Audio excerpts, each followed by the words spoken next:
We're getting there. Okay. Yes? All right. Matt Dennis, can you hear me? Yes. Okay. Good. If you happen to have a seat next to you in this middle section, would you be good enough to just raise your hand? There's still a number of people looking for seats. If anybody wants to move over or move down, please do. There are still folks arriving, but I think we don't want to wait too much longer. Thank you for that. Okay. It's lovely to see you all. Thank you for being here. My name is Barbara Altman. I'm the director of the Oregon Humanities Center, the sponsor of this event tonight. Folks, there's seats down here in the front. There's a lot over on my left, your right. If you'd like to come that way, please make yourselves comfortable. Our speaker tonight is part of our sustenance series, and I can't think of a better speaker for that particular topic. Before we launch the introduction for this evening, I wanted to announce that we've picked our theme for next year. We're going to be doing a year-long series of events on the topic of conflict. Mostly as personal development for me because I've always been conflict averse. So I'm going to jump in and we're going to see what we can do. There should be no dearth of interesting speakers and events we can stage on the topic of conflict next year. Okay, as people continue to get settled, please just make yourself comfortable. All right, I'll give a quick introduction to our speaker, but mostly I'd like you to have time to hear him. He will speak for about an hour. Afterwards, there will be a book sale and signing, so if you'd like to purchase Professor McWilliams' book, they're available in the lobby outside in the hallway, just outside the doors. And then this is our signing table, so you could bring your book back in if you'd like to have it signed. It works out better for the logistics that way if we split up those two things. Also, Professor McWilliams has agreed to take questions afterwards, so we'll have a question and answer. You will see that there are mics in the two aisles. We'd like you to come to the mic to ask your question, please, so that everyone can hear the question. It makes it easier for the audience to follow the discussion. If you can't get to the mic or prefer not to, we have a handheld mic that we can bring you. So you can just indicate that you'd like to speak and we'll bring one to you. When the Department of Public Safety here at U of O heard the topic that we were going to present tonight and read a little bit about Professor McWilliams, they wanted to send us 2 uniformed police officers. Now, we had offered Professor McWilliams protection, but we decided that our 6-woman team could probably do the job. So we politely declined the captain's suggestion, and we assured him that Oregon Humanities Center audiences are of the most civil variety and respect the atmosphere of civilized debate that Eugene is well known for. So we'll count on you for that. I think Professor McWilliams has a few stories to tell on the topic of just how contentious some of these issues can become, but he's also become a great expert at presenting controversial material in a very balanced way. Professor McWilliams is an associate professor of history at Texas State University. He specializes in early American history and the environmental and agricultural history of the United States. He's a former fellow in agrarian studies at Yale University, and he's the author of 4 books on food and agriculture, including Just Food, Where Locavores Get It Wrong, and How We Can Truly Eat Responsibly, this very book, and the same one on the table with Professor McWilliams, which came out in 2009. Folks, there's still seats down in the front if you'd like, and there's a lot over to your right, so please make yourselves comfortable. Another of McWilliams' books is A Revolution in Eating, How the Quest for Food Shaped America. And I know he's also a historian of entomology, so he recently spoke to a large national gathering of entomologists and taught them a little bit about the history of their own discipline. His articles and reviews have appeared in the New York Times, the Los Angeles Times, the Washington Post, the Christian Science Monitor, on Slate.com, on Freakonomics.com, and in The Atlantic. In 2001, McWilliams won the Walter Muir Whitehill Prize in Early American History, awarded by the Colonial Society of Massachusetts, and in 2009, he won the Hiett Prize in the Humanities from the Dallas Institute of Humanities and Culture. This morning, McWilliams did a great UO Today interview with me, which will be on the UO website in about 2 weeks and will air in about a month's time. So please take the time to watch that if you'd like to hear more about his thoughts on this topic. And tomorrow we'll be taking him on the road with us. He'll be giving a lecture in Portland, at UO in Portland, at the White Stag Block as well. A word about the lectureship that McWilliams is here today to hold. He is going to deliver the Oregon Humanities Center Criticos Lecture for 2010-2011. The Criticos Professorship in the Humanities was established in 1993, so it has a venerable history, with a gift from very generous donors. Its purpose is to bring to the university and the state of Oregon distinguished scholars, critics, and leaders in the humanities in order to promote, quote, intellectual honesty and freedom, and recognition of the worth of open and honest civic discussion and critical analysis of differing viewpoints and values. We invite as Criticos lecturers people who are known for speaking their minds and even, especially, when what they have to say is controversial. Who better then for such a talk than the agrarian contrarian? And we use contrarian in the very best sense of that word, someone who causes us to question our own assumptions and to make well-founded decisions on important topics. McWilliams learned very early, as he told me this morning, starting with a New York Times op-ed piece in 2007, just what a hot-button topic the Locavore movement can be. Before I pass the podium over to him, I want to acknowledge the other members of the Humanities Center for all the hard work that goes into putting together this kind of an event, including the design of the striking publicity and all the travel and hospitality arrangements.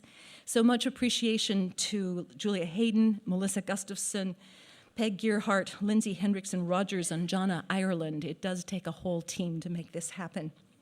So let me get right back to this. As we said, Professor McWilliams will speak for about an hour, then we'll do a question and answer, and we will be done by 9 o'clock. Please help me welcome James E. McWilliams.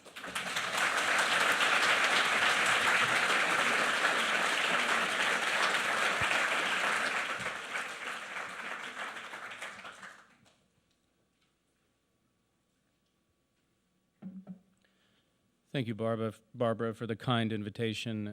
Can you hear me back there? Am I okay? And thank you to Julia Hayden and the Oregon Humanities Center for this really generous invitation. And thank you to everyone for coming to hear me talk. When I explained to a friend that I was coming to Oregon to give a talk highly critical of the sustainable food movement, he urged me to reconsider. And I said, no, I'm going. They're preaching to the choir over there. I'm going to go and tell them what I think. And he said, you really need to reconsider. And he sent me an email reminding me of a story. And it was a newspaper article that he sent me. And the newspaper article had the headline, "Pig Cook-Off Ends in Brawl. Headbutting by chef." Perhaps some of you know what I'm referring to. The article went on to report after a dish made from an Iowa pig was given top honors in the prestigious Cochon 555 Cook-Off Sunday in Portland, hometown chef Eric Bouchard, who I hope's not in the crowd, confronted event organizer Brady Lowe about the provenance of the winning hog. A fistfight and a headbutting followed.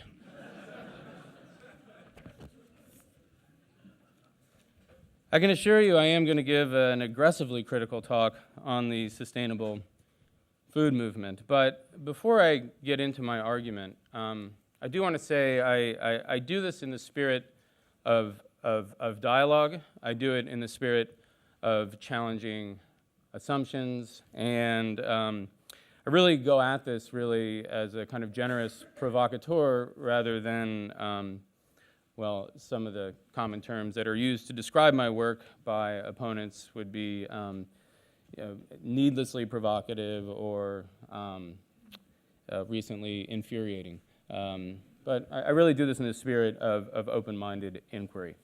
My goal tonight, indeed, is to highlight the core of what I think is wrong with the sustainable food movement.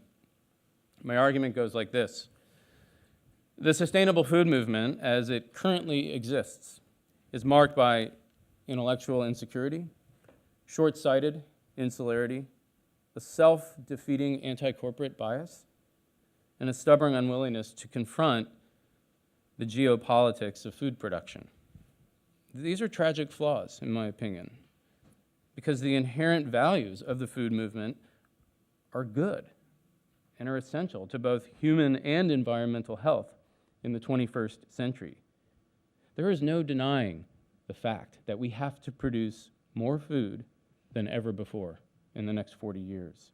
So any emphasis on how to do this sustainably is welcome. But the sustainable food movement, despite the nobility of its mission, has been largely irrelevant, if not counterproductive, to this challenge. The media has a lot to do with this. It's very easy to blame the media, but the media has a lot to do with this. The one venue where the sustainable food movement has really undermined its own potential is in its complicit acceptance of its popular portrayal in the media. Food writing today, in my opinion, is generally abysmal.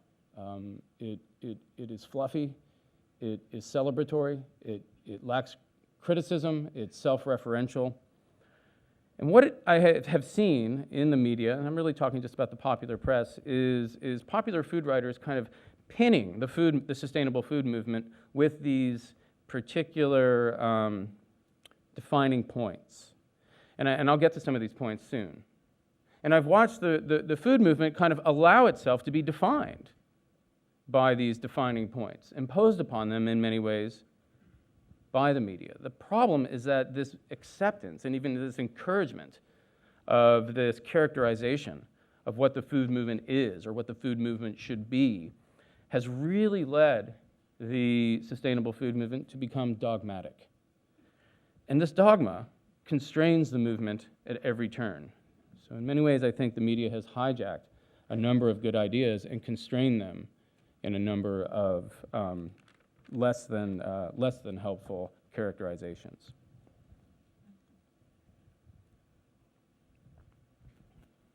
I'm not going to spend the evening criticizing the media, and I guess Noam Chomsky was here recently, so I imagine that's already been effectively covered.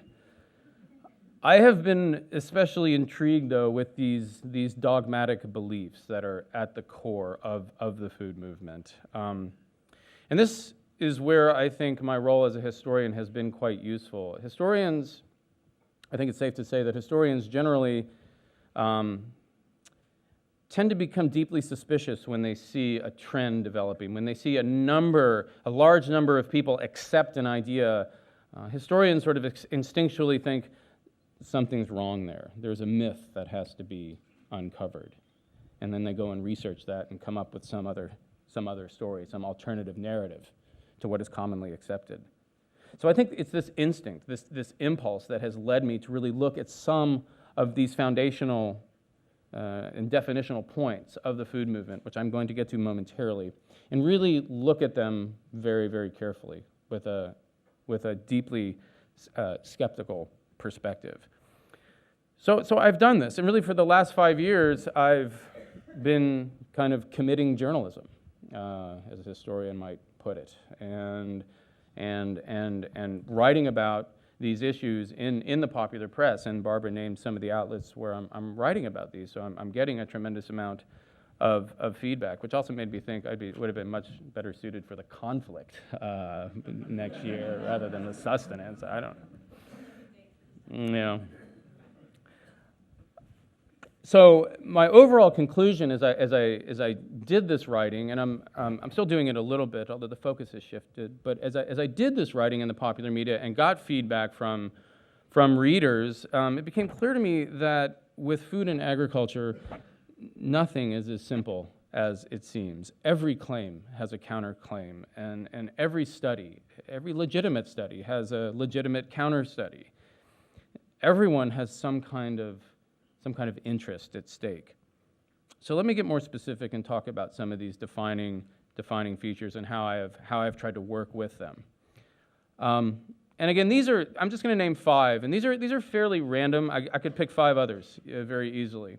But I think it's safe to say that the 5 features or the 5 bits of conventional wisdom that I'm getting ready to state, I think it's safe to say are central to the core ideology of the sustainable food movement. One is that organic agriculture is healthier or more environmentally correct. 2 is that genetically modified organisms, GMOs, are inherently dangerous. 3 is that locally produced food is more environmentally responsibly produced food or leads to a smaller carbon footprint.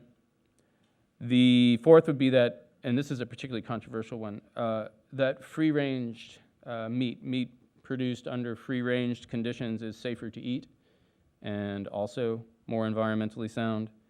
And the 5th is that organic or non-industrial food is grown without dangerous chemicals. And these are just 5 beliefs that both the media and the food movement, I think, have kind of celebrated and at least embraced. I don't think these are necessarily false statements, but they are contested statements. And again, as somebody who came into this topic rather innocently and took the skills of a historian and began to look at these claims, I was shocked to find out how much was actually out there that wasn't being reported, but it was out there in the scientific literature that was contesting these claims, or at least providing another perspective on these claims. So let's just go back to each one of them, and I'll give an example of the counter-narrative or the counter-example that I don't think is coming through in popular media portrayals of the food movement. The first claim, that organic is healthier and more environmentally correct. Well, this comes from Dr. Alan Dangor, who's the lead author of a study done by the Food and Safety Administration in the UK. This came out in 2009. And it was a 50-year review of the literature on the health benefits of organic versus conventionally produced food. And the conclusion was, our review indicates that there is currently no evidence to support the selection of organically over conventionally produced crops and livestock on the basis of nutritional supremacy. It's just one study. It's just one conclusion by one set of professionals. But again, the point here is not to debunk the claim, but it's just to show again that there is another side that a number of responsible professionals are supporting.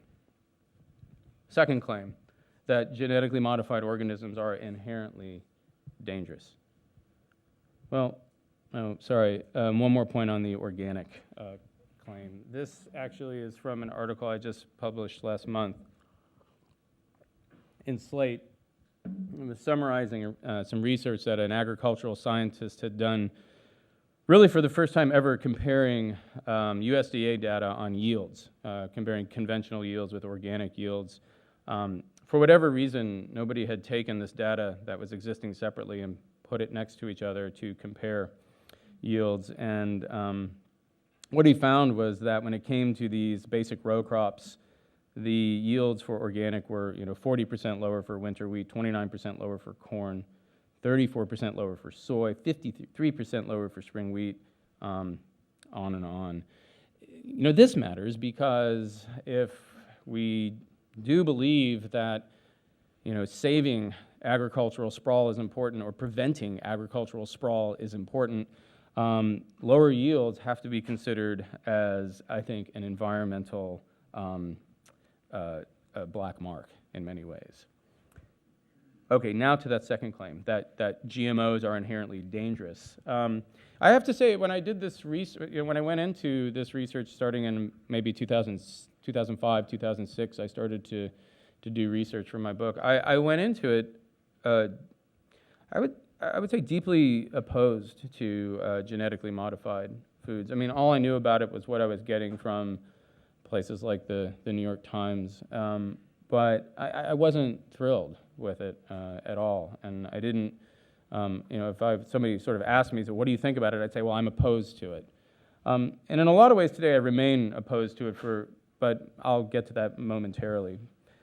But as I did my research, I talked to a lot of scientists who were working in the field of genetic modification, but not necessarily the genetic modification of corn or soy. I talked to university scientists who are working on a wide variety of crops, trying to develop a wide variety of traits. And two people in particular who I found especially interesting and really encouraged me to rethink this issue and rethink my instinctual opposition to transgenic technology were Pam Ronald, who's a plant pathologist at UC Davis, and Raoul Adamczak, who's her husband and also the organic market garden coordinator at UC Davis. And they argue, and they're part of a growing movement of scientists and organic farmers who are arguing that the genetically modified seeds could actually blend quite nicely with the principles of organic agriculture. And they wrote a compelling book on this topic called Tomorrow's Table. This really opened my eyes and encouraged me to look a little deeper into this issue, and this is what they have to say about it. Like agriculture across the planet, organic farming needs all the technological help it can get to be both sustainable and high-yielding. As with many recent innovations, GM technologies provide myriad possibilities for reducing the impacts of agriculture on the environment and the need for chemical inputs to maintain yield. Another thing that I learned was that in 2000, when the organic standards came up for revision at the USDA, genetically modified seeds were considered as being allowed, legal under organic standards. But 300,000 letters later saying this was a bad idea ended that possibility then and there. But these scientists and others think that was an unfortunate decision. So again, this is just an oppositional view to the kind of common, thorough, and sometimes knee-jerk rejection of genetically modified crops. And I'm going to elaborate in a little bit on why I still support the technology, even though I'm not thrilled with the way it's being applied right now. Third claim, that locally produced food is going to lower your carbon footprint. Well, the person who initially I guess sparked this discussion about food miles was Rich Parag, who's at the University of Iowa. And you may have heard the claim that the average food travels 1,500 miles to get from the farm to your fork. Well, that's Rich Parag who came up with that figure. And the implication there was we need to eat closer to home because those transportation costs are huge. And the energy used to cover that 1,500 miles is wasteful. So the closer we bring our diet to home, the more environmentally beneficial our diet is going to be.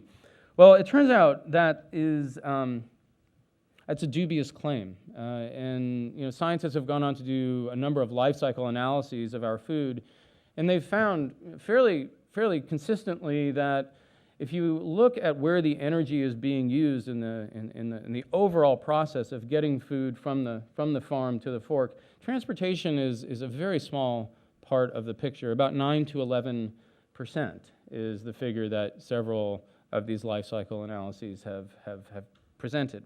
And what that means, of course, is that the energy is being used in the production phase. So what matters when we talk about food and the environmental impact of food far more than where our food comes from, or how far it travels, is what our food is, what we're eating.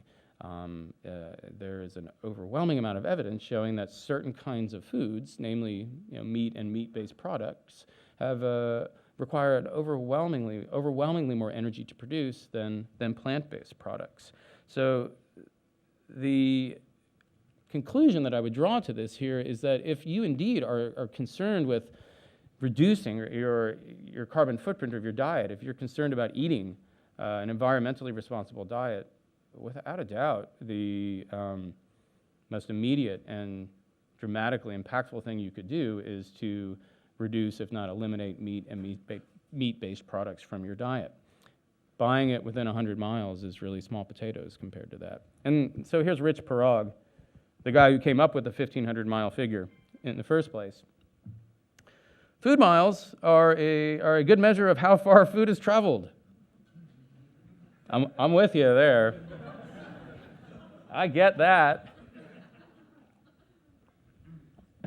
But they're not a very good measure of the food's environmental impact. So this is, of course, what I centered much of my book around. And, I do think it's of the 5 ideas that I'm laying out here, I think it's the one that many, locavores would not necessarily disagree with. And I, think that locavores have a number of very legitimate, important reasons for eating locally, but I'm not buying the environmental argument.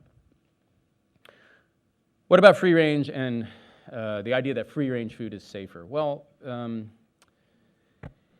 I became suspicious of this because I'm a historian, and I know that in the 1880s, the Germans boycotted U.S. pork. The United States pork producers had a big market in Germany at the end of the 19th century, and they boycotted U.S. pork for the primary reason, for the explicit reason that the pork was free range. And what was happening is they were getting pork where the rates of trichinosis were too high. So they said, look, we're not going to buy your pork until you start confining your pigs. And indeed, this is when the confinement of pigs really began in earnest.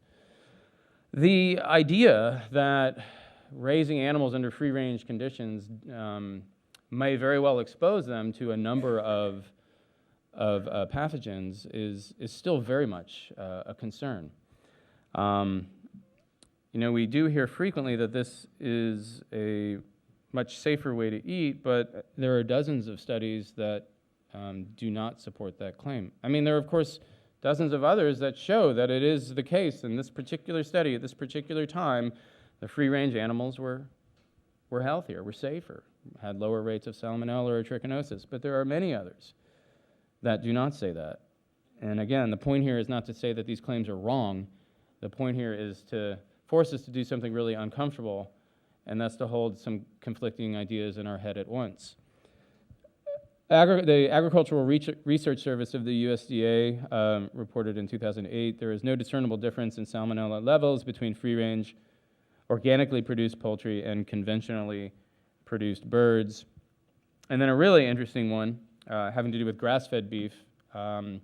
This is a claim that was printed by a number of prominent food writers, Michael Pollan, and the claim was that grass-fed beef is safer to eat because cows are meant to eat grass, and as a result they have lower rates of E. coli because they're not eating corn, they're eating grass. And that's true. Actually, that is true. Grass-fed cows do have lower numbers of E. coli in their intestinal tracts than do corn-fed cows, except for one kind of E. coli, and that's E. coli 0157, the one that's dangerous to us. And I did a fair amount of research on this topic for a Slate piece and really tracked down not just the studies proving that the 0157 was equivalent or higher in grass-fed cows, but I also tracked down how the popular claim became so popularized. And again, it was something that reflected very poorly on the popular media. But this is one of the prominent studies that I relied on for my article that was from the Journal of Applied Microbiology. And it was a comparison of grass-fed and corn-fed cattle. The prevalence and numbers of E. coli 0157 in the feces of cattle at slaughter were not affected by the production systems evaluated in this study. Just another way of saying the rates were equal. So again, just another perspective on this issue. Finally, the idea that organic food or organic produce is grown without dangerous chemicals, or I'll often hear people say is grown without chemicals. I want my food to be chemical-free. I have a whole chapter on this in my book, but the chemicals that are used in organic agriculture actually can be tremendously toxic. Just to pick one, copper sulfate. The University of Oregon, and Cornell University put out a toxicological report on these common agricultural chemicals, and I'm not going to read this whole thing, but just to give you some highlights, this is the report for copper sulfate, which is sprayed, I believe, as a fungicide in organic agriculture, often on tomatoes and potatoes. Copper sulfate poisoned animals showed signs of acute toxicity in the spleen, liver, and kidneys. Injury may also occur to them in the brain, liver, and kidneys. Copper sulfate is highly toxic to fish, toxic to aquatic invertebrates, such as crab, shrimp, and oysters. So obviously this is going to have an impact on the local aquatic ecosystem. And then as for humans, the mucous membrane lining the intestines acts as a barrier, but after ingestion, more than 99% of the copper is excreted in the feces. However, residual copper is an essential trace element that is strongly bioaccumulated. Organic agriculture right now, in terms of the amount of agricultural land that it covers 0.5% of agricultural land in the United States, 0.5%. So we don't hear much about copper sulfate. But my thought is if it were covering 10% of the agricultural land or 15-20% of the agricultural land in the United States, we would be hearing about these problems. Again, just another perspective. Now, I wrote about all of these issues that I've just gone over, pointing out this other side. And, well, I was called a lot of names, and we heard one, this guy in Dallas decided to call me the contrarian agrarian, and now this seems to have stuck to me like white on rice. But I did appreciate the introduction, but you're not alone. Other terms would be iconoclastic for pointing these things out, provocative, controversial, and like I said most recently, infuriating. But the point here isn't to be needlessly polemical, contrary to what is often said. The point here is to say that what's missing, the point here is really to show that what's missing in the way we write and talk and think about food and agriculture is a critical context, a larger context that allows for oppositional claims to coexist. To me, this is the essence of intellectual discourse. It's a dialectical process that allows disinterested, or as much as we can be, disinterested parties to examine all the legitimate evidence that is available and arrive at some sort of pragmatic conclusion. So, if we did have a kind of open-minded civil discourse on these issues, rather than dismiss those who highlight these counterclaims as being needlessly polemical, what might happen? Well, I'm not going to go back to all 5 of these claims again. I'll just do a couple of them to show you how I think, ideally, if our discourse on food and agriculture was more open-minded, how the conversation might play out. It could play out a number of different ways, but I'll just give you a couple of ways that I imagine it going. So organic is healthier. Well, I think it's safe to say that, yeah, sometimes it is. With some foods grown in some places organically for a certain number of micronutrients, yeah, that's healthier. But sometimes it's not. Sometimes, if the research out there is to be trusted, sometimes conventional food for particular nutrients, for particular vitamins, or for particular minerals is healthier. Well, maybe what that suggests we should do is stop thinking in terms of making such a clear division between organic and conventional. Maybe that's a false dichotomy. Maybe we're getting led down these paths of controversy because we're holding to these truths that aren't quite as true as we think they are about both organic and conventional. And I think you wouldn't be shocked if you took a close look at the continuum of organic farms. You'd find an enormous diversity. And if you looked at the continuum of conventional farms, you'd find enormous diversity, really making the categorization perhaps somewhat meaningless. So what could you take from this? Yeah, maybe you could take from it, we shouldn't think in these terms, organic and conventional. Maybe we should come up with another rubric. Another way you could deal with this is to say, well, one thing we do know is that organic produce and conventional produce are both generally quite good for us. And maybe what we should be doing is pursuing policies that promote eating more fruits and vegetables and whole grains rather than promote messages that say, eat organic. It's just one way that would play out. Again, within this dream world of open-minded dialogue. Genetically modified organisms are dangerous. Yeah, you know what? I agree, they are, particularly the way they're being used right now. Right now, we're in a situation where you have about 4 companies who have a monopoly on the vast majority of this technology, and they're using it to grow soy and corn and cotton and canola, just a handful of crops, and all of these crops are grown under monocultural conditions, and, well, cotton being accepted from this because people don't eat cotton, all of these crops are fed to animals, or they're turned into ethanol, or they're driven into some sort of heavily processed food. In other words, the entirety of the technology is being used right now to perpetuate a food system that is inherently unjust, that's inherently inefficient, that I think negatively affects every one of us every day. That's dangerous. But again, get beneath that and ask, could the technology, even though it's being used and applied poorly right now, could it be applied in more beneficial ways? What about golden rice? This was a result of a public-private partnership between Syngenta and the Golden Rice Project to bring rice that has been genetically engineered to have higher, to produce more beta-carotene, which would lead to reducing blindness in people who rely on rice as a staple crop. I mean, that seems to me like not a magic bullet by any means to curing blindness, but that strikes me as a beneficial application of this technology. What about genetically modified cowpeas that will allow African farmers not to lose an essential crop to drought, so a drought-resistant cowpea? Yeah, people are working on that. The technology is there.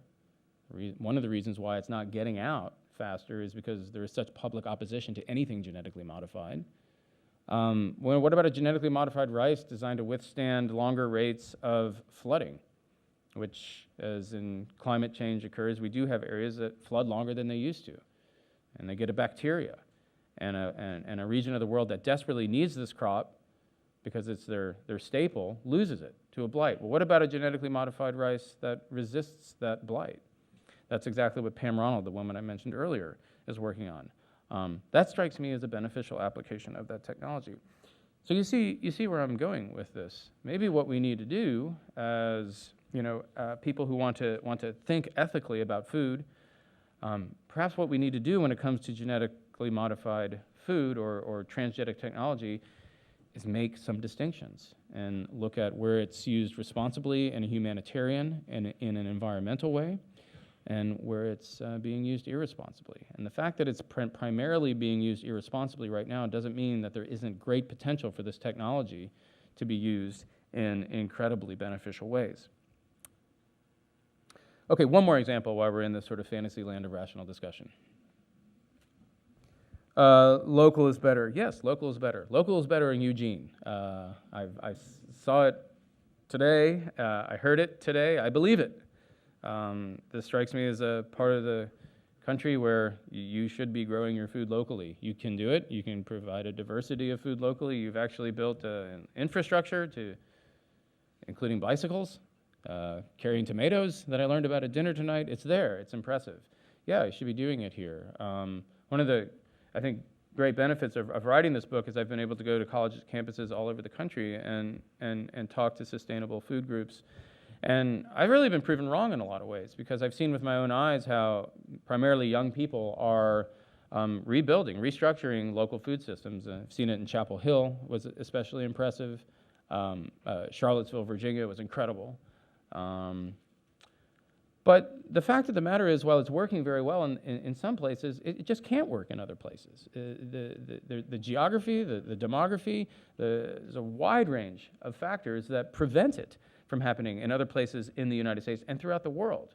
So perhaps, again, in this ideal world, we could say, yeah, local is better in certain places, and we need to encourage it and nurture it and promote it where it should be promoted. If you're growing all your food in a place where you don't have to, drill into the aquifer like you do throughout Texas, I think you should be growing your food and eating it locally. But the fact of the matter is, it makes much more sense on many levels for certain regions of the country, of the world, to grow the kind of food that they're conditionally suited to be growing, and grow a lot of it and export it as efficiently as possible to the places that need it. So, the classic example here is the example of lamb in London. And there was a study that came out, 2006, showing that if you lived in London and bought your lamb from New Zealand, that this was actually a more environmentally responsible decision by a factor of 4. It was 4 times more ecologically efficient than if you bought it from right outside of London. And this is because lamb it has comparative advantage. It's grown in very low impact manner in New Zealand, and the shipping costs and the energy costs of the shipping are really quite minimal. So I think we have to figure out ways to both nurture local food systems, but also more efficient global food systems, again, rather than casting these in some sort of false dichotomy. I won't go on with the other two, because I think at this point you hopefully understand, at least have some idea of where I'm trying to go with these ideas. Now, this would be a productive direction in which to move, this kind of dialogue that I've just sort of enacted. But it's not happening. It's not happening at all. I mean, my experience, my stint in the world of writing about food and agriculture has led me to conclude that there really cannot be many other areas of life where debate is so heated and so angry and impassioned and often irrational. So the most common response that I get in making the arguments that I'm making here and sort of providing the perspective that I'm trying to provide here, the most common, and I get it every time, and I'm sure half of you are thinking it right now, is that this guy is a corporate shill. I actually have, I kid you not, in my inbox, rather in my email folder, I have a separate file, I have a separate folder that's labeled corporate shill. And I put the emails in there, and I have hundreds. I'm not a corporate shill for industrial agriculture. I'm on no corporate payroll. The only payroll I'm on is the payroll of Texas State University. What I am, though, is deeply concerned with an issue that the sustainable food movement, stuck in its dogmas, refuses to address, or at least address in a meaningful way that I have seen. How are we going to sustainably feed a population expected to hit 9.3 billion people in a mere 40 years? How are we going to virtually double food production with minimal land expansion? Every single degree increase in temperature drops yields by 10%. This is, due to global warming. How are we going to counter this trend? How are global agriculture systems going to confront decreasing water supplies, increasing salinization, increasing drought, and increasing flooding as a result of climate change? How are we going to keep grain supplies steady enough to avoid spikes in food prices that hit the poorest the hardest? We spend in this country less than 10% of our income on food. Sub-Saharan Africa spends close to 70 to 80% of their income on food. How are we going to do all of this without trashing the environment? To me, anyone remotely interested in the ethics of food and agriculture have no choice but to confront these questions. Pick up, is there an edible, do you have an edible Eugene? You know this publication? Yeah, edible Eugene, edible Portland, edible Austin, edible Manhattan. Pick up any one of these edible issues wherever you are, and you will never find these questions being asked. Read your Michael Pollan and your Barbara Kingsolver, and you will not find these questions addressed. The fact is that the sustainable food movement wants nothing to do, as far as I can tell, with these troubling questions. And the reason is simple enough. It has As global population has doubled since 1970, it has promoted agricultural ideas that ignore scale economies, that lead to lower yields, higher costs, and sometimes, but not always, a decreased diversity of food choices. As the world's population exploded and spread, the sustainable food movement called for a return to small-scale, decentralized farms. I have no problem with small-scale, decentralized farms. I actually support many of them financially myself. But in light of the global crisis that we're looking into over the next 40 years, this is precisely what we do not need. So what needs to happen for us to have a sustainable agriculture on a global scale? What would a broader sustainable food movement look like? And I want to be clear here. I'm not dismissing the sustainable food movement as it now exists. I'm pointing out the flaws and saying there needs to be other perspectives involved. There need to be other issues that this movement, full of very lively, very active, highly intelligent people, there need to be issues that have to be addressed. And so these are the four big ideas that I'm going to go through and talk a little bit about, again, how I would like to see the idea of sustainable food expanded to include. So what would a kind of, if I got to design a sustainable food movement, what would it do? Well, number one, it would focus a tremendous amount of attention on pursuing agricultural technologies that increase density of production. This can be done in a number of ways. One would be the judicious, key emphasis on judicious use of biotechnology, genetically modified technology addressing yields and chemical application and reducing chemical applications, not for corn and soy. We don't need any more of that.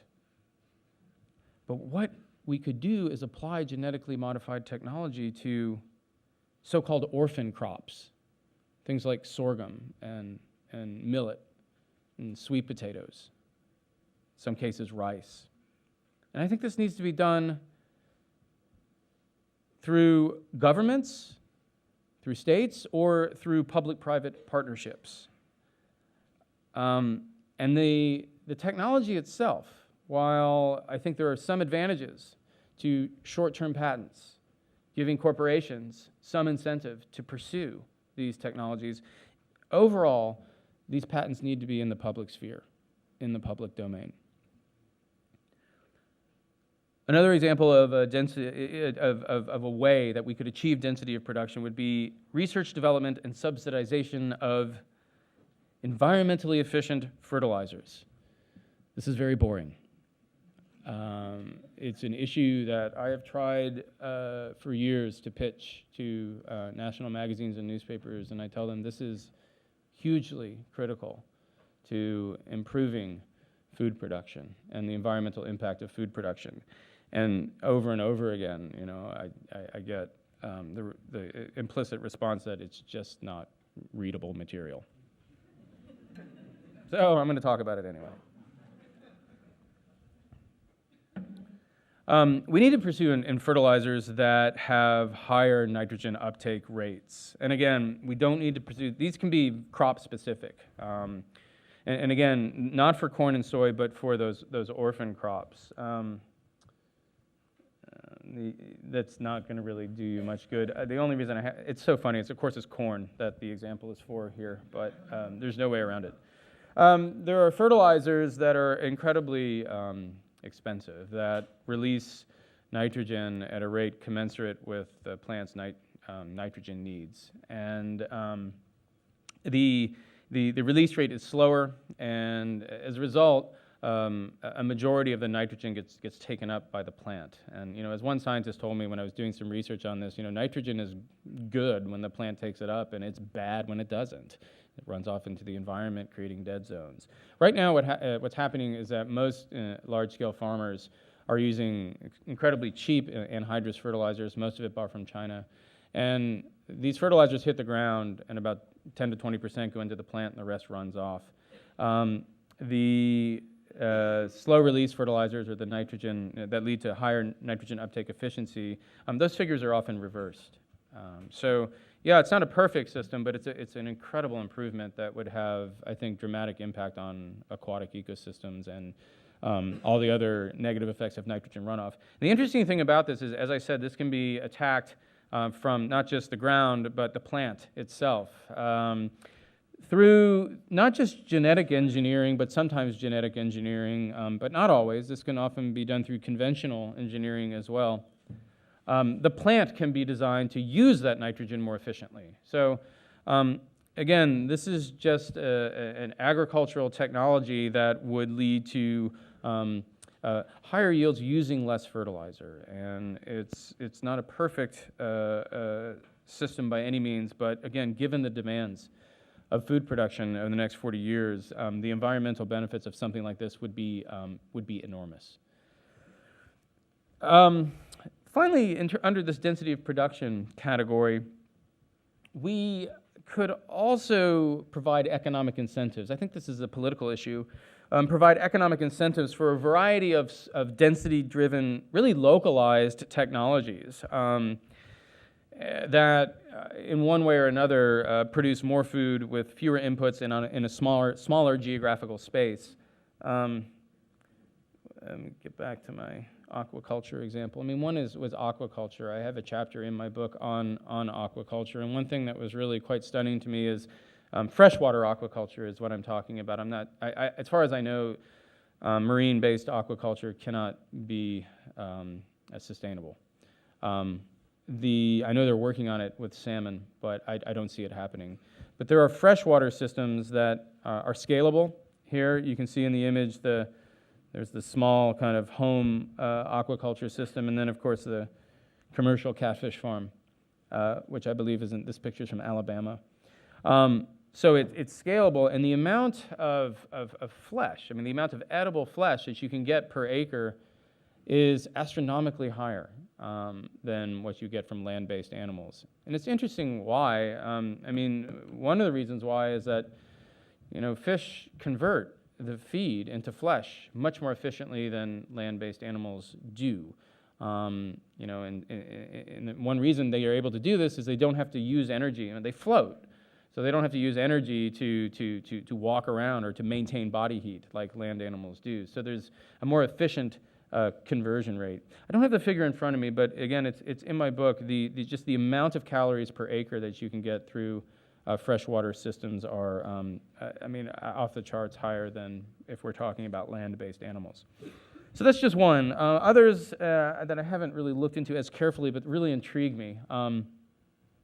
Saltwater greenhouses. Again, I also would point out here that all of these are really can be locally based. A saltwater greenhouse is a solar-generated greenhouse that uses solar energy to desalinate saltwater and use it to grow plants in a greenhouse in the desert.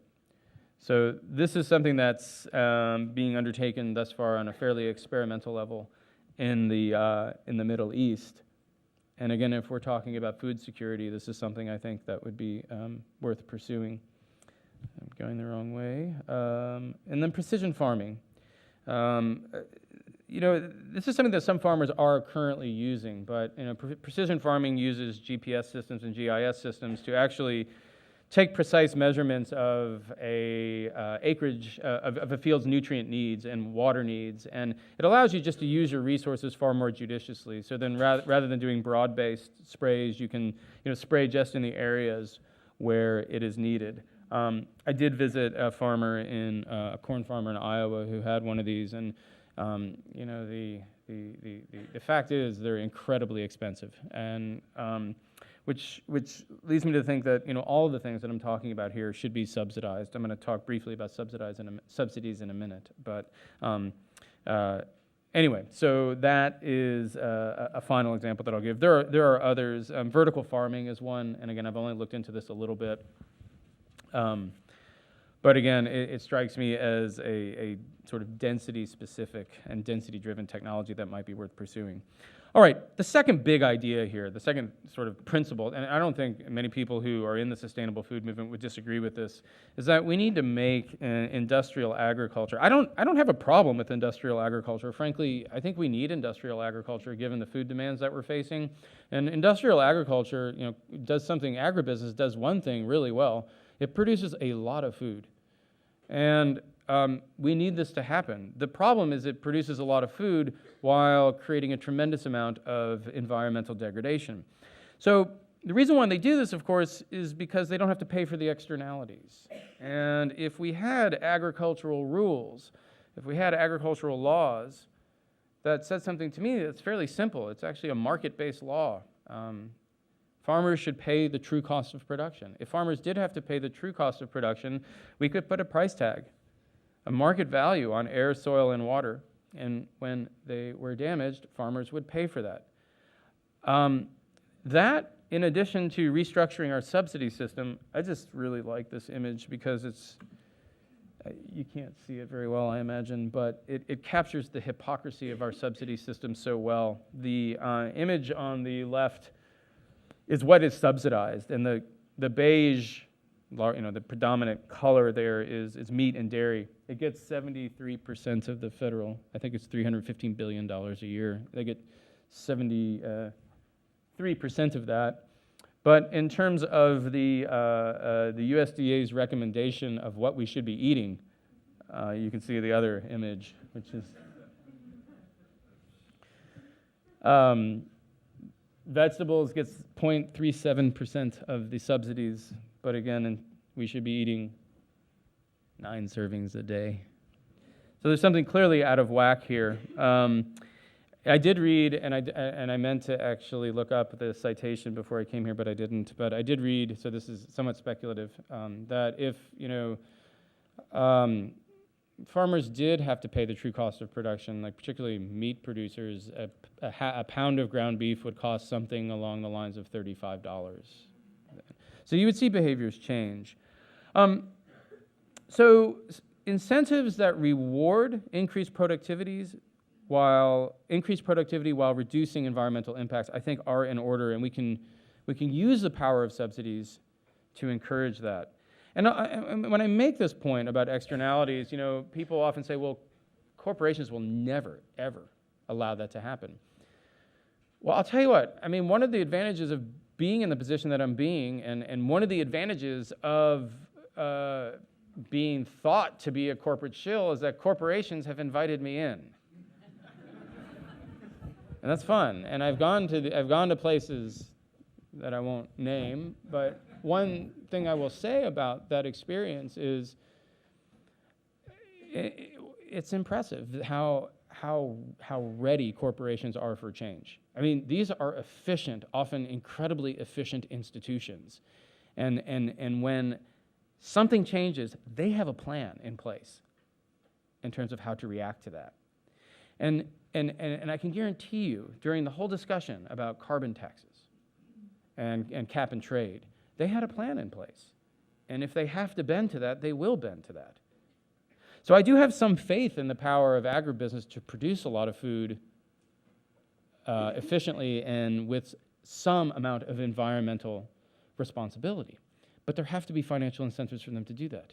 And they know deep down that they're not going to wither and die if they're required to do that. I guarantee everyone, every major food company has a plan in place for that. Let's see if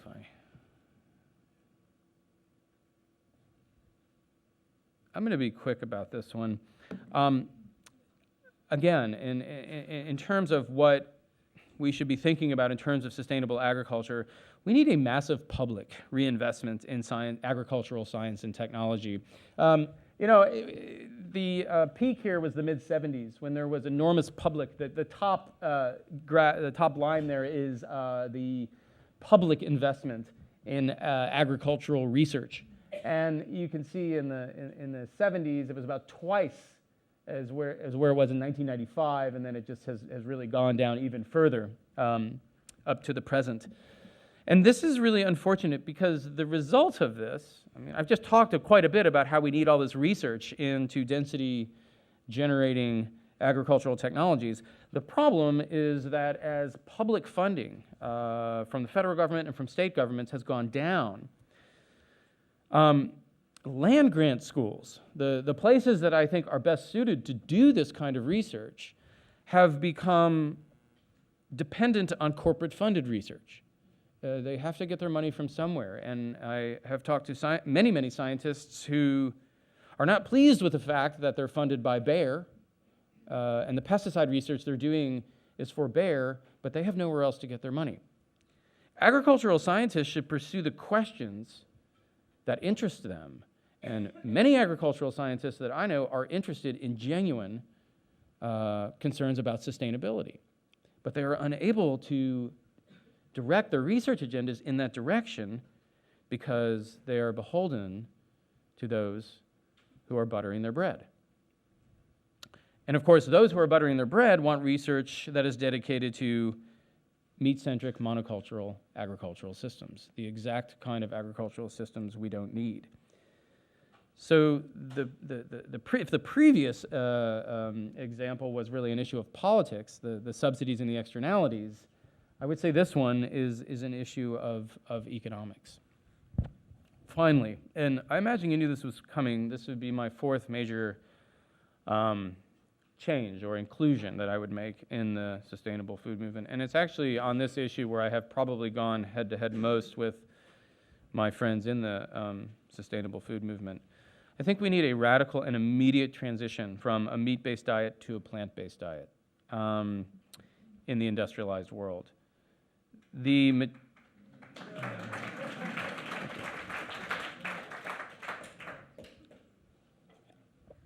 Thank you. The majority, the statistic that I'm getting ready to read right now, I could go on for another hour reading similarly galling statistics, but the majority of fertilizer, that cheap anhydrous nitrogen fertilizer that I mentioned earlier, the majority of it is used, and the majority of pesticides that are sprayed are used to grow, on some level, to grow food for animals.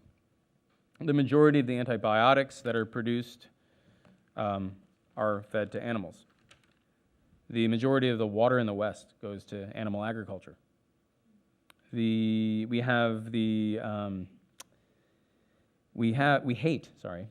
hate the industrial food system because of animal agriculture.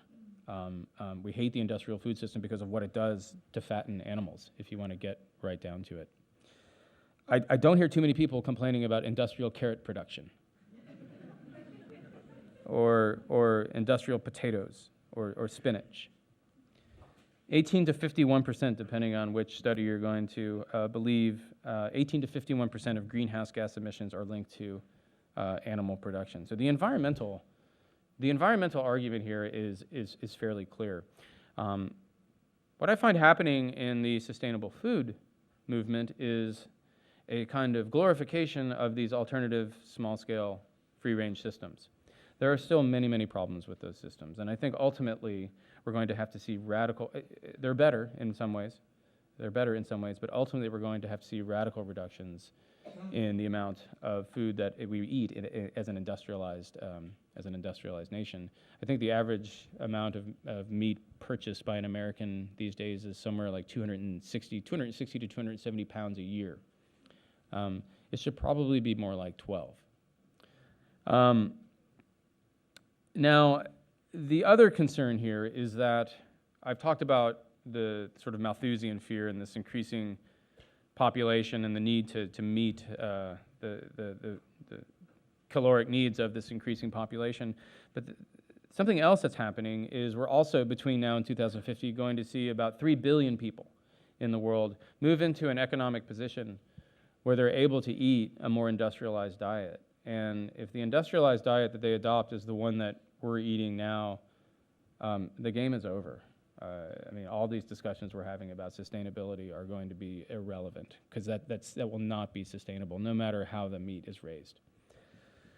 I would also, and this is a bit new, this is not in my book, this is where I've been going since my book has been published on the meat issue.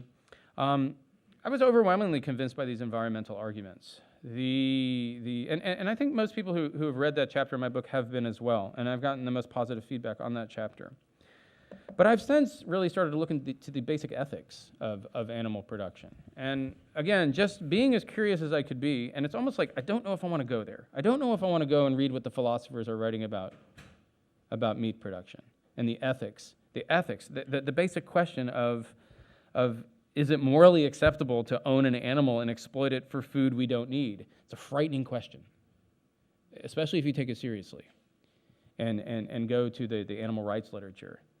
And I did that, and I went into it, and I said, I think I'll have no trouble getting out of this. I'm going to be able to create moral space for what, the dairy and the cheese and the beef that I want to eat. And I went into it, and I couldn't. And I just bring that up because I would encourage, again, the sustainable food movement says, study where your food comes from. Let's do it. Go all the way down. Go all the way. And if you see an animal slaughtered, I think you have to ask a question: is there a problem here? I think we have an obligation to ask that question. Why are we not engaging this issue? Because it's uncomfortable. It's uncomfortable even talking about it.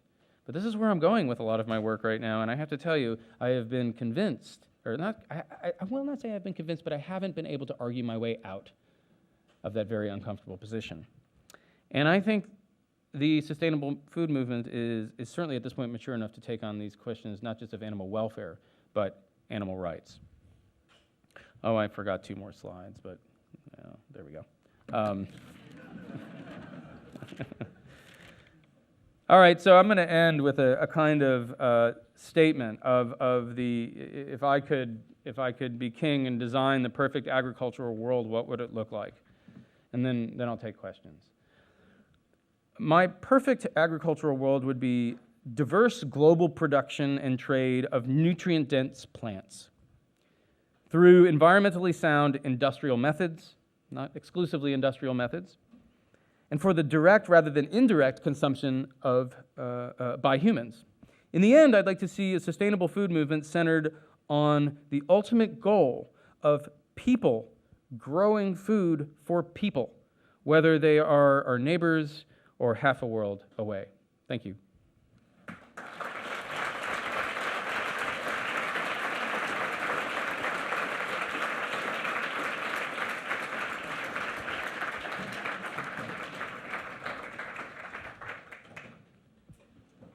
Yes, and I'm happy to take any questions We have about that you 20 may minutes. have. Let's give those who need to get out of the room a chance to go. Excuse me. We're going to wait just a moment while people have a chance to leave. Oh, thank you. Go, and then we'll take questions and everyone can hear.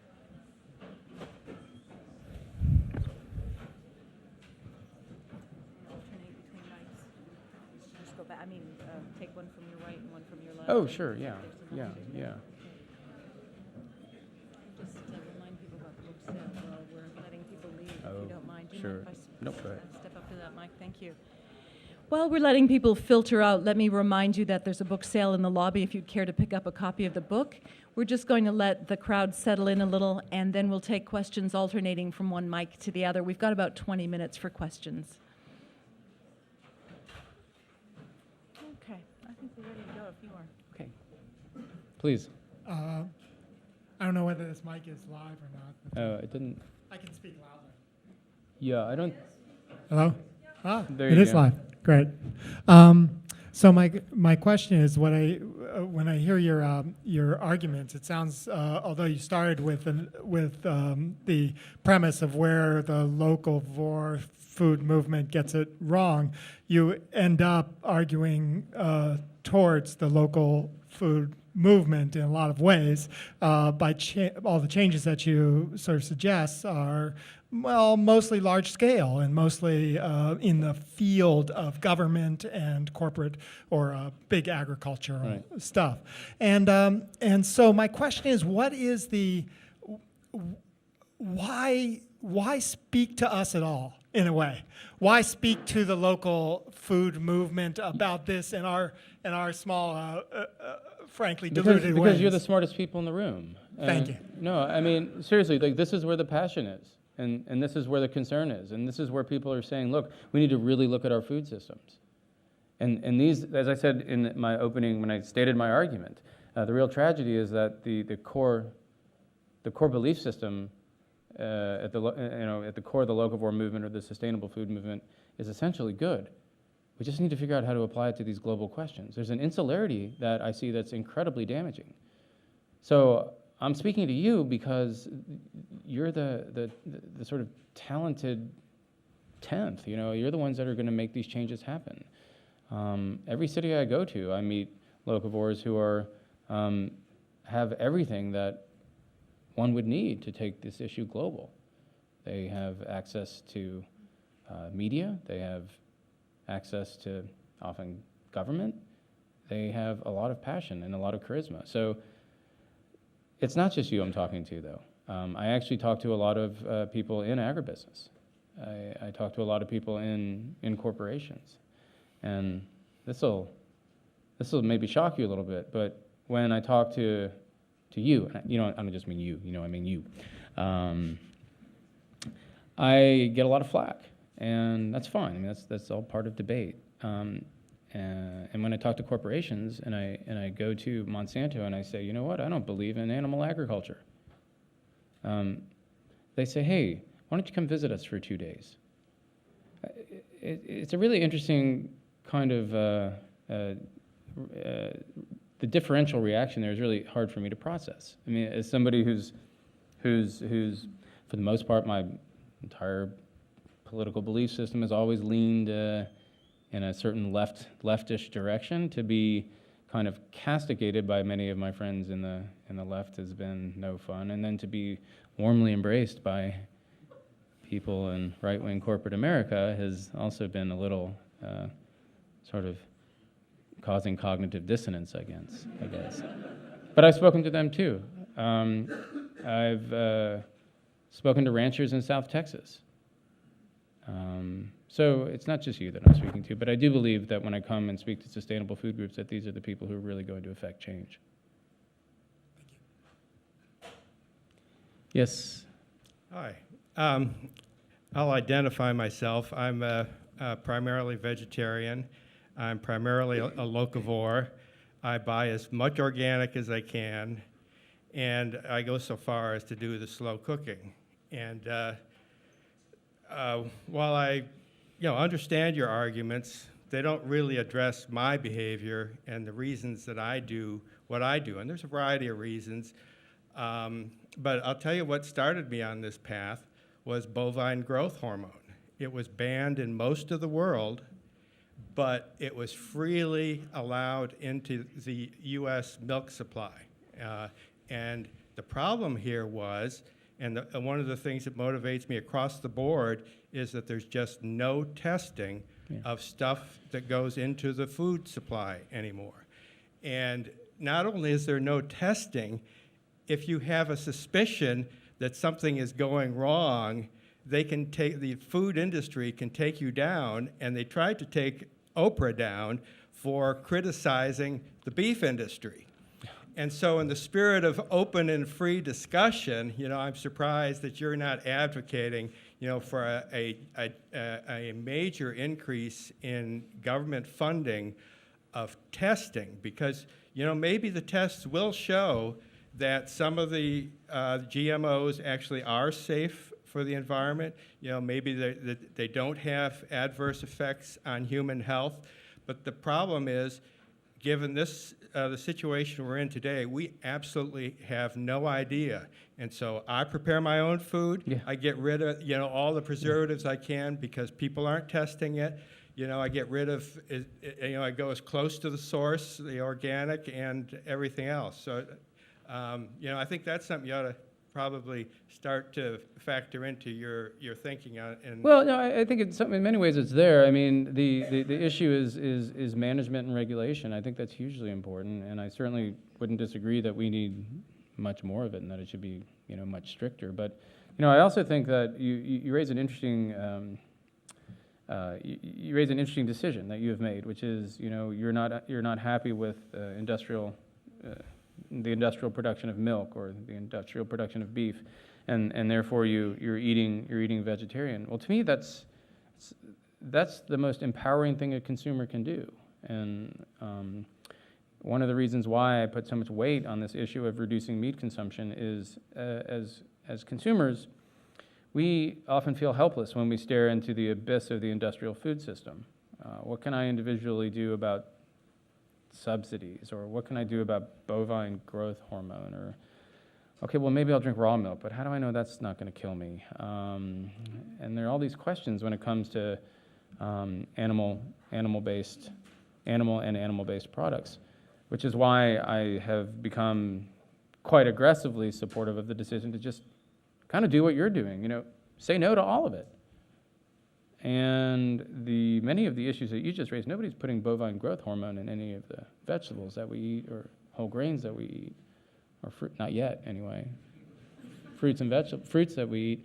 And so, I mean, there's a kind of personal element to this. There's a personal element to this, and you're doing it, I've done it, but the larger issue needs mobilization. If you're going to, consumers have to go after this politically as well as personally, I guess. No, it's true they're not putting bovine growth hormone into it, but we have no idea what kind of pesticides are being put on fruits these days, because nobody's telling us, and to a large extent it's not being tested. The best hope we have for any test results is out of the European Union, and we're not getting a whole lot of test results out of them either.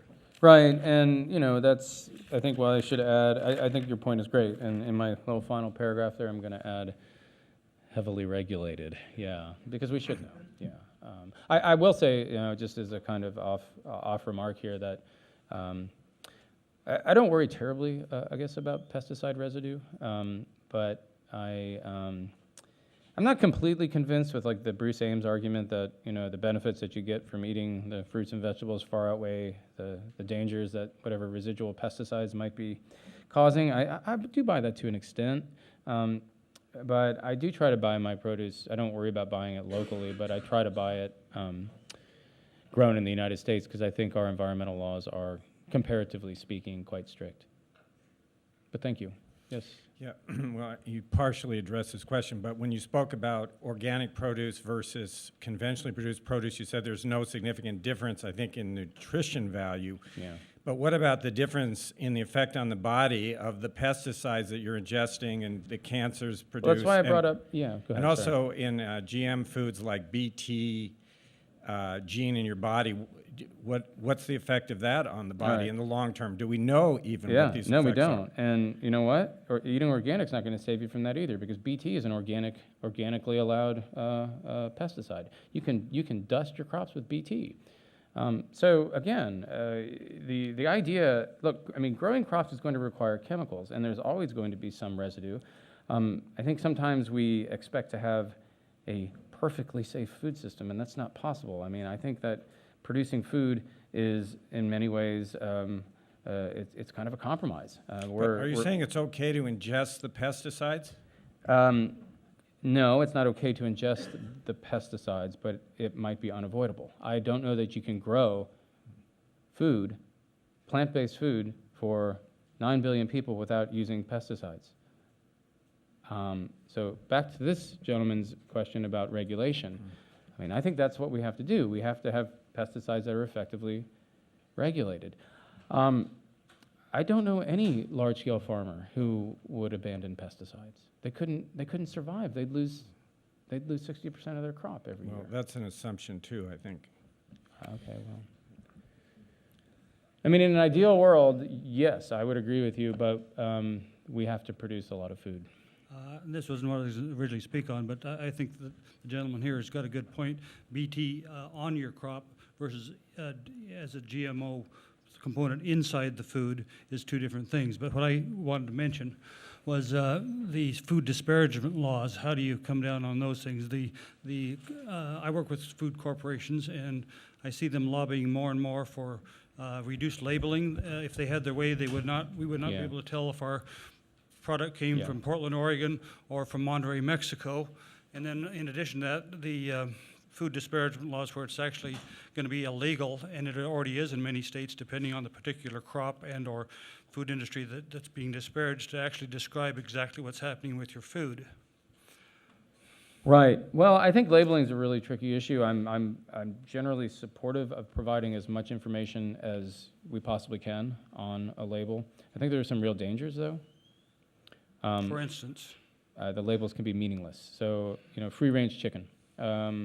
People are very attracted to this designation, free-range, but free-range chicken is a meaningless term. Free-range chicken can be a chicken that is raised with 200,000 chickens in a barn. All you need to have a free-range designation is access to the outdoors, which can be a door about the size of this podium in a quarter-mile-long barn that the chicken could never get to because there are too many other chickens on the way to get to it, to get outside. And then the outdoors can be a little cement patio. So that's free-range. So, there's that danger. Another danger is, I think, the inability to enforce the claim. So I'm starting to see voluntary labels. You've seen voluntary labels of non-GMO. Non-GMO soy, non-GMO corn on particular products. I haven't systematically researched this, but I have asked around a bit. There's really no way to verify that. The way commercial corn and soy are produced, they're all go to the same distributor, and whether or not they're the genetically modified and the non-genetically modified are separated or not is a really big question. So I'm really dubious when I see that label. That said, the kind of information, I think the question is, what information do we want on our labels? And so we could go a number of directions with that. There's an organization at Stanford that's trying to create these barcodes where you can take out your phone and scan it and then see where the food came from, how far it traveled, what kind of pesticides were used. I mean, ideally, we'd all like to have that information so we can make informed decisions. So I guess the bottom line here is, should we have labeling? Yes. The big question is, what do we want to label, and can it be enforced? I mean, can we trust the label? Just the basics of food countries of origin would be a good start. Sure, I would have absolutely no problem with that. Corporation such and such had their way, you wouldn't be able to tell if product, like I say, came from Portland, Oregon, or Monterey, Mexico. Yeah. And I think any of us would choose Portland, Oregon over Monterey, Mexico for any food product we were going to consume. Yeah. In addition to that, the food disparagement comes down to actually describing the way the food's grown. For instance, in Idaho, it would be illegal under their laws how to describe how potatoes are grown commercially. They treat the seed with Cap-10-like fungicide, put it in the ground, treat it with organophosphate pesticides several times during the crop season, strong enough to kill jackrabbits outright if they're sprayed with that spray. They use nothing but petrochemicals for nutrients, and then to uniformly kill them off, if you're ever growing potatoes at home, you know that they die out, a few feet of the row dies out, but on a commercial level, they kill off the whole field with a Roundup-like chemical so that they harden off and so forth. That would, to describe like I just did, would be in violation of the laws in the state of Idaho. It'd be a long label, too. It would be, but that's not the label. It's the fact that you couldn't go on the media and describe that process. You'd be in violation of, quote, food disparagement laws. Right. So. Yeah, no, it's an interesting topic. I appreciate your comment. Yes. Hello. I don't know where to begin. There's just so much wrong with what you've been doing up there. And I just want to say I don't find any intellectual value to what you're doing. And I want to say that your work is not controversial at all. You're just speaking what the WTO, the USDA, the FDA, the administration. Do you have a question? The administration. I'm making a comment.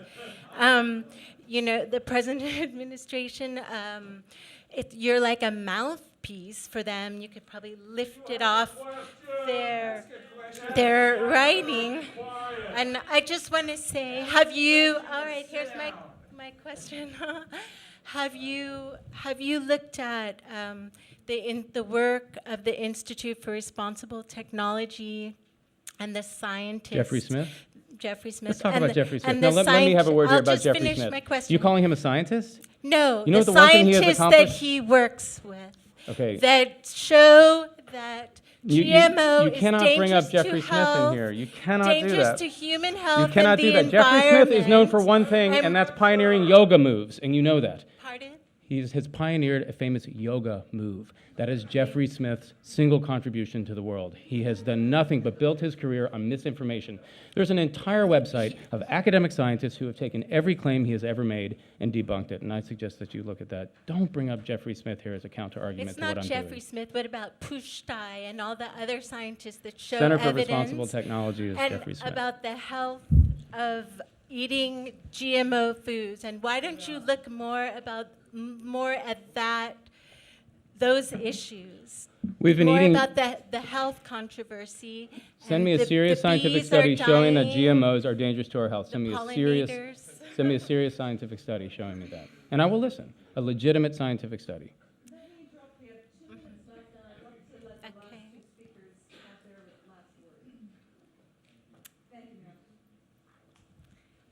Hi there.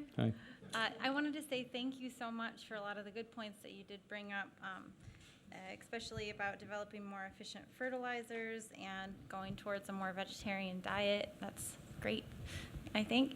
And I'm a student of agriculture, and so I've learned a lot about fertilizers and things like that, and have learned a lot about the organic rule.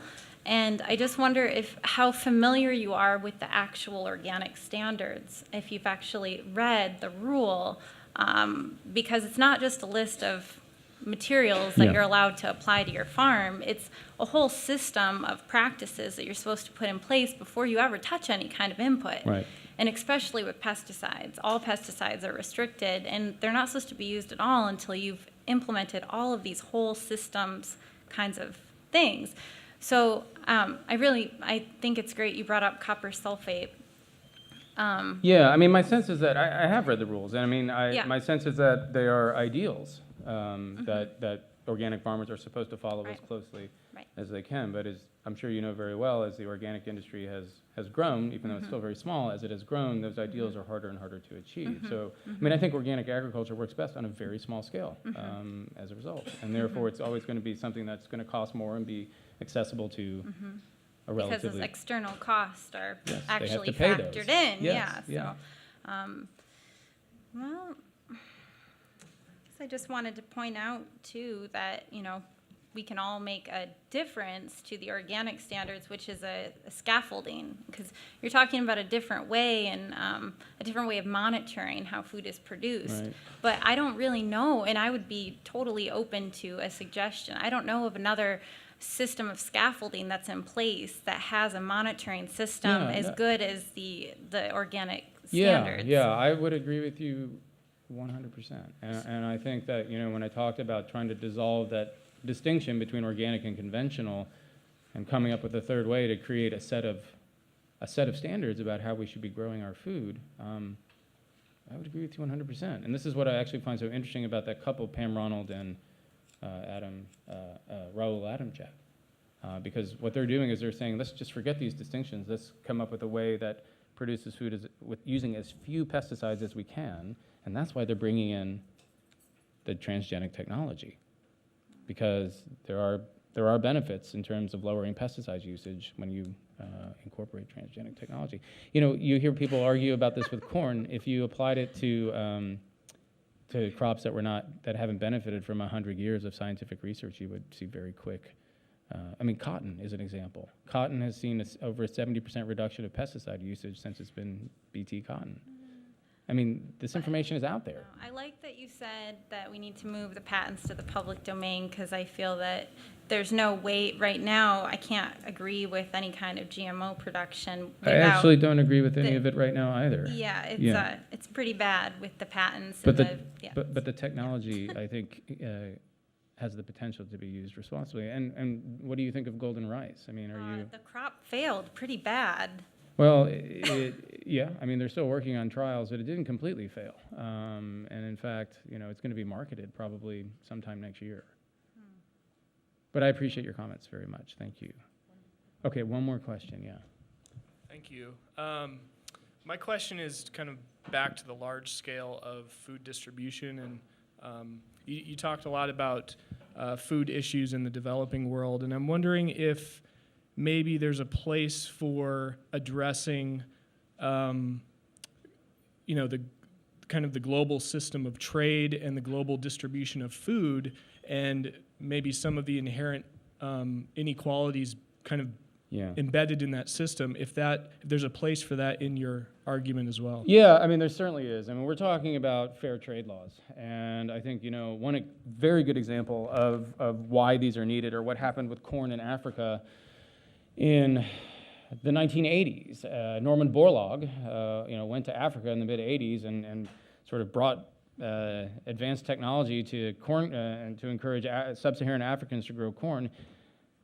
And they grew a lot of corn very quickly, and they got slammed by unfair international trade laws, by tariffs and by subsidies. And so this has to be looked at. When I talk about at the end, moving around food on a global level in a fair way, this absolutely has to be structured with fair international trade laws.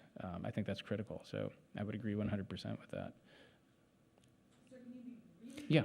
Yeah, it was great to meet you right before the program, James. And I'd like to make one comment that is totally into your early American history. What would you say if I was to, what I'm going to say right now, like your comment?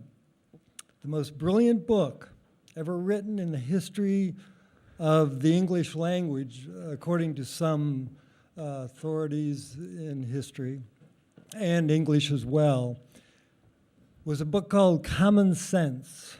I've heard of it. Written, what would you say to this? Every word of it was written by Benjamin Franklin. Ha! And why have the historians locked this secret up? I know why they have, because the clergy looks at the book, it's the pinnacle of enlightenment. So do you have any? I got to mull over that one, yeah. Thanks. Thanks a lot, yeah.